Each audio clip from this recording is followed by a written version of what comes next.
Well, on our last decision-making situation now, called the make or buy. So it's the first one on that list. So read through the other five and make sure you can remember doing them and you remember the main idea. So the acceptance of additional work, the price setting, the optimum use of scarce resources, the closed but potentially loss-making line, and the target profit. Some are more mathematical than others. Some lend themselves to the essay writing questions. Some are going to be more short questions, like the target profit will be a short question. Just work out how many units need to be sold, etc. Okay, so before we jump into the make or buy, I've just got 4 questions for you so that you understand what we're talking about this lesson. So see if you can write down or have a think about the 4 answers to those questions.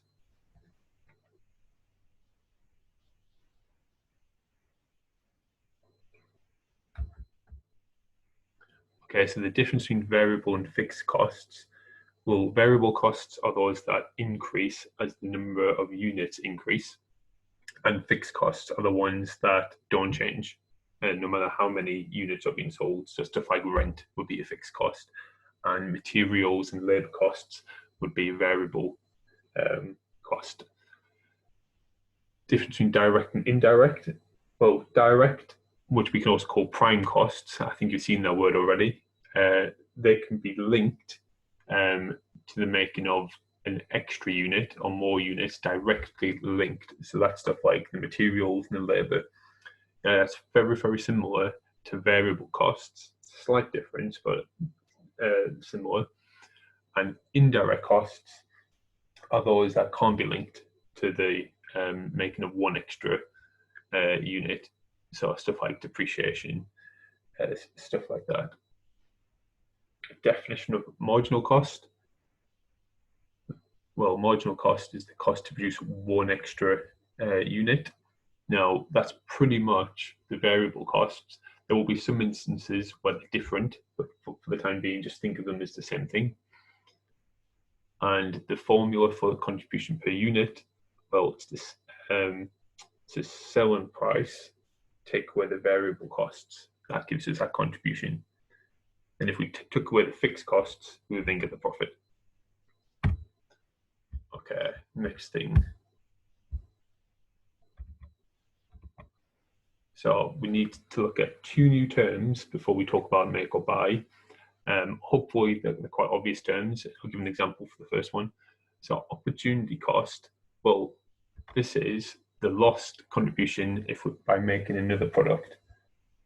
So if I decide to make one thing instead of another thing, the contribution that I would have got from making the one I've chosen not to make anymore, that would be the opportunity cost. So that was a bit wordy, so let's look at an example. So a machine can produce goods which will make a contribution of £100. However, instead of using the machine to make those goods, we decided to use it for a different purpose. So the opportunity cost would be £100 because the business is losing the opportunity of making that £100 contribution, if that makes sense.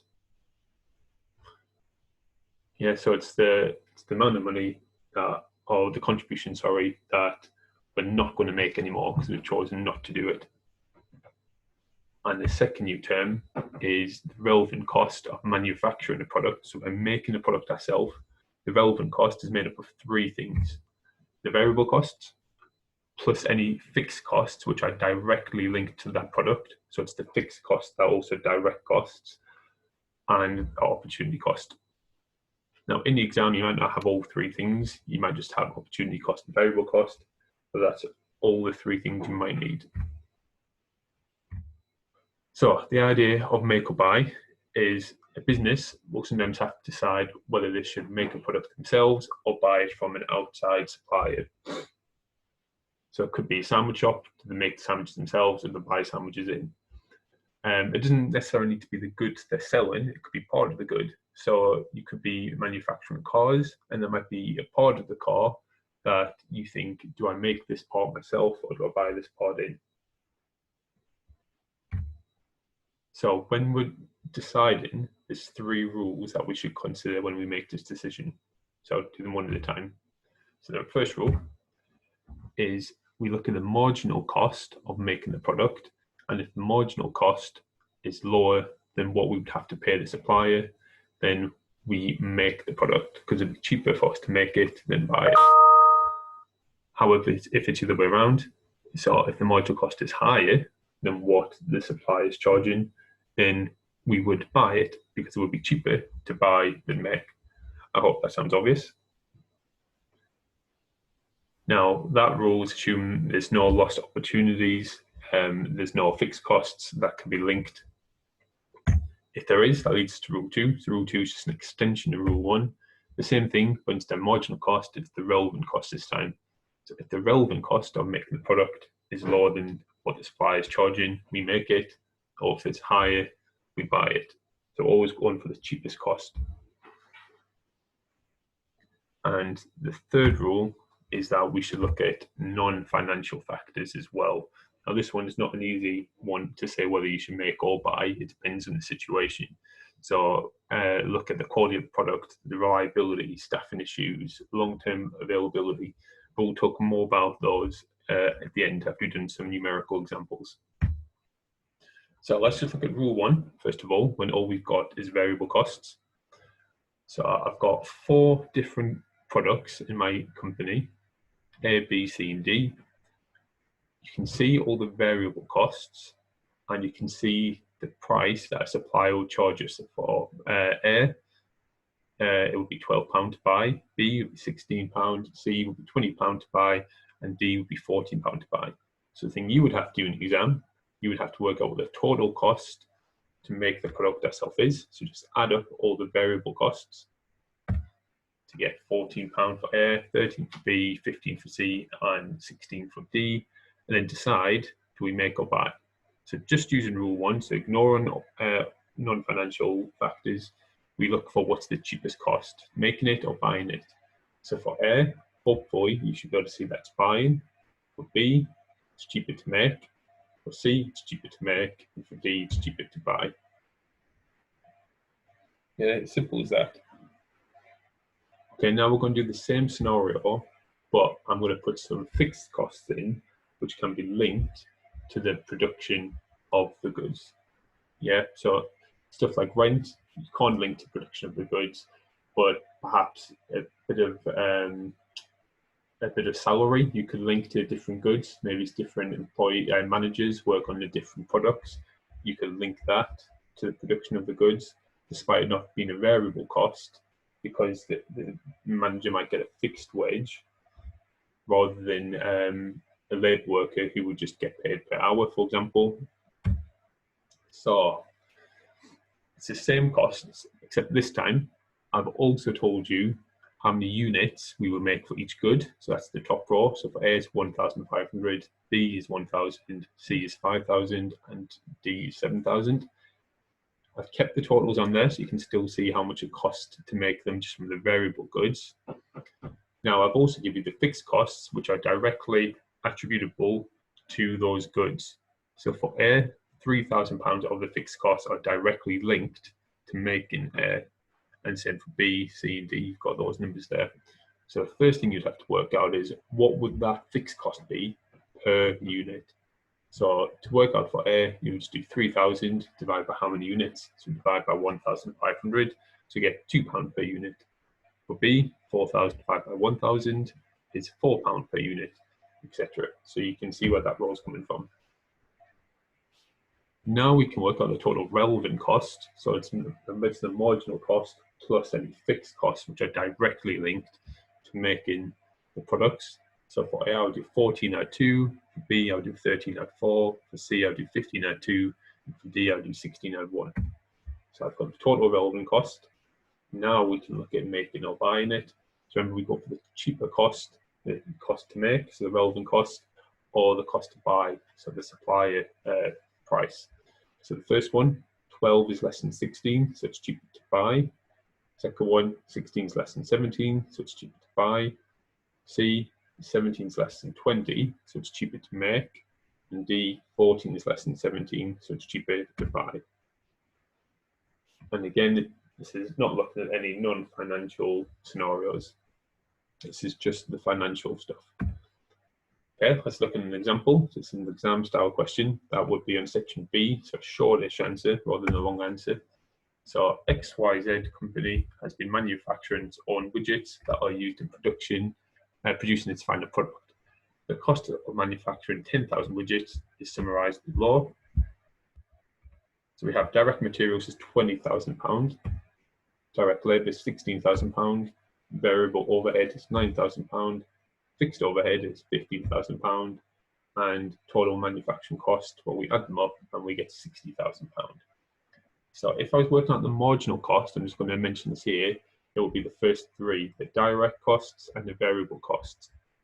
Now the fixed overheads, some of that might be linked to producing the widgets, some won't. Now the way you would see that in an exam, it would say that if we didn't produce the widgets, so much of the fixed cost would disappear. Yeah, that might be they've got their own factory just for that, producing that widget. So if you don't produce the widget anymore, you don't pay for it anymore. So therefore, it's still a fixed cost, because rent would be a fixed cost. However, it's linked to the production of this widget.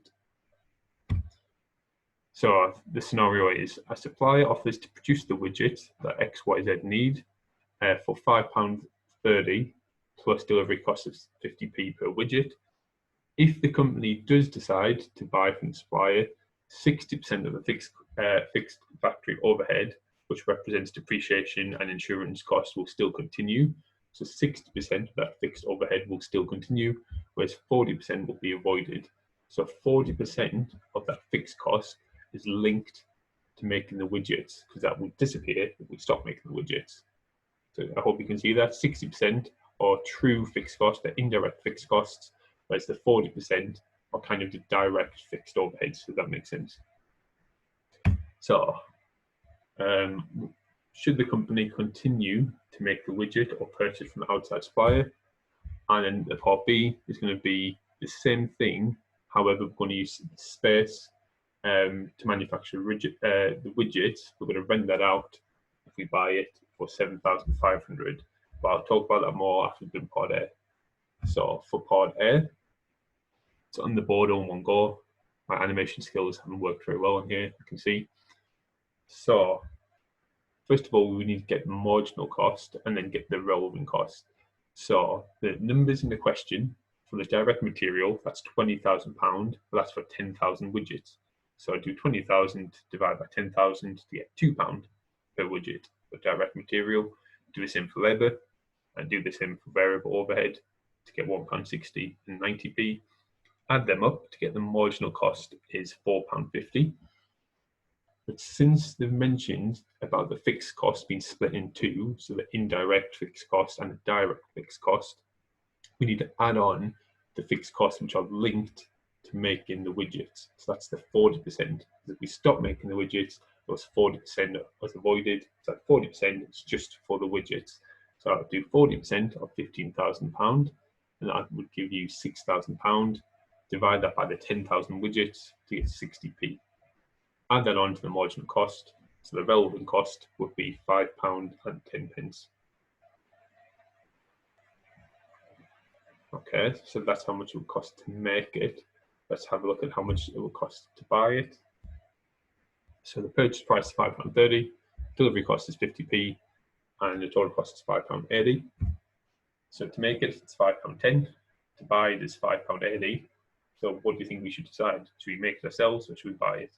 Again, this is only looking at the financial data. Okay, and hopefully you'll agree that we should make it. Now for part B, so it now says that suppose that if the company chooses to buy the widget, the space used to manufacture the widgets before can be rented out to a tenant for 7,500. So should we still make or buy? So this time, our relevant costs are going to increase because we've got an opportunity here. If we do buy, that gives us the opportunity to rent out the space for 7,500. So let's look at the opportunity cost. Well, it's 7,500 for the 10 widgets. So if you wanted to work out what the opportunity cost is per widget, just divide it to get 75p per unit. And then add that on So that is the opportunity cost, 75p. So that's how much we would miss out by not doing that per unit. So the relevant cost, well, added on to the previous relevant cost to get £5.85, which is now more expensive than the £5.80 was to buy. So our decision should be, we should buy it if it's £5 cheaper per unit. Yeah, so remember the opportunity cost 7,500, that was for the 10,000 widgets divided. So that's where the 75p came from. If you've got any questions, make sure you can you let me know so I can answer them for you. Okay, now have a go at the your turn question. See if you can do that one yourself. Should be nice and straightforward for you after these examples. Okay, and then we're just going to finish off just by looking at non-financial factors. So first thing, well, maybe it's the most important thing to consider is the quality of the material. So if you make it, you know the quality of it, but if you buy it in, you might not necessarily know the quality of it since you haven't seen it be made. You can't vouch for how good it is. So will the goods be the same quality if they are bought and not made? And if it turns out that is bad quality, that might damage the reputation of the business, which obviously is a bad thing. Next one, reliability. So is the supplier reliable? And will they always be able to supply the goods on time? Because if you don't get the goods on time, you can't sell your goods on time, which again will damage your reputation. You'll lose customers, they'll go elsewhere.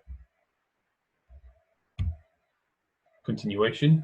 So will the supplier be able to provide the goods for the foreseeable future, or is there a risk they may cease to trade? So if they stop trading and you don't get the goods, you can't sell them. Again, that might damage your reputation. The price guarantee. Can the purchase price be guaranteed to remain the same? So if your supplier is going to charge you, I don't know, £2 per unit, is there a guarantee that's always going to stay at £2? Or have they told you it's going to stay at £2 for so long and then maybe change?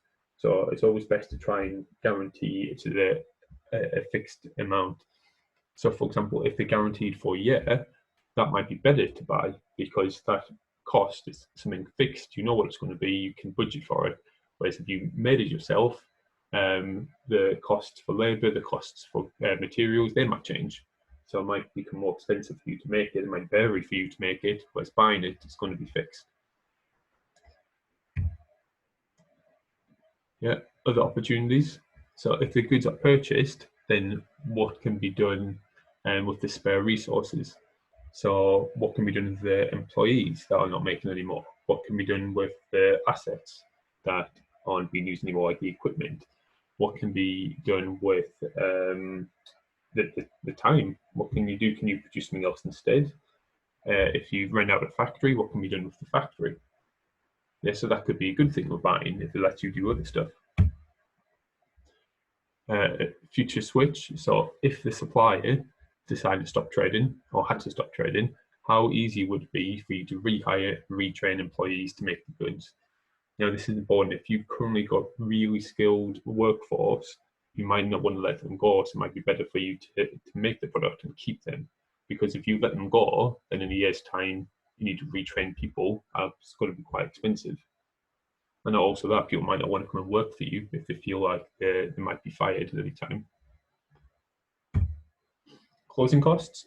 So if you do have to close down a production line, so if you choose to buy instead of making, so you close down a production line, what will the costs be? So will there be selling costs if you have to sell off different parts of that line? So like the machines, that kind of thing. And what will happen to the employees? Will we have to make them redundant, which again is a cost, and other issues which we'll look at in the next one. And the machines, they might still depreciate, so you'll still have that cost if you can't sell them. Yeah, if you can't get rid of it, if you don't need a factory anymore, you might not be able to sell it straight away. You might not be able to stop renting it straight away. So you still might have other costs. Again, that might be more of a reason to continue making. Local issues.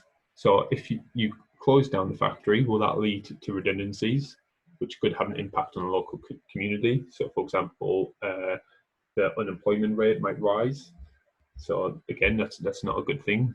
You want to keep them at work. You want to have the support of the local community. And will there be any empty buildings? So if you decide to buy, you might have a warehouse which is sat there, or a factory rather, sat there doing nothing. So if you've got an empty building, that might lead to more small crimes. People might graffiti, people might break in, etc. So again, that might not be a good thing. And the last one is importing goods. So if you decide to buy from a foreign country, there'll be exchange rates in terms of money. So what will it be? Will it be more expensive? Will it be cheaper for you? There might be different policies on importing goods, depending on what kind of goods you are trading in. And also, where you're buying from might have an impact on the perception of the goods from the customer.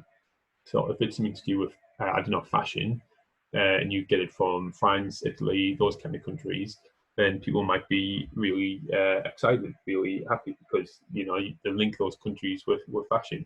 Whereas I can't think of an example off the top of my head, but there might be some prejudice linked to some countries.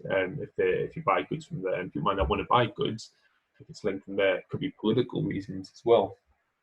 So there's a list of non-financial factors, which again will get you marks by discussing them. So the financial factors will take you so far, will get you what we call the AO2 marks and the application marks, whereas these are kind of the AO3, these are the analysis, the evaluation things, to make you really understand what we mean by each different thing.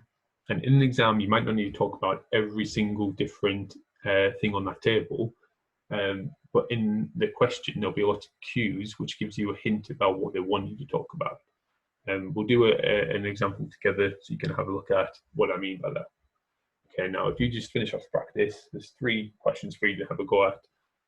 Shouldn't take you too long.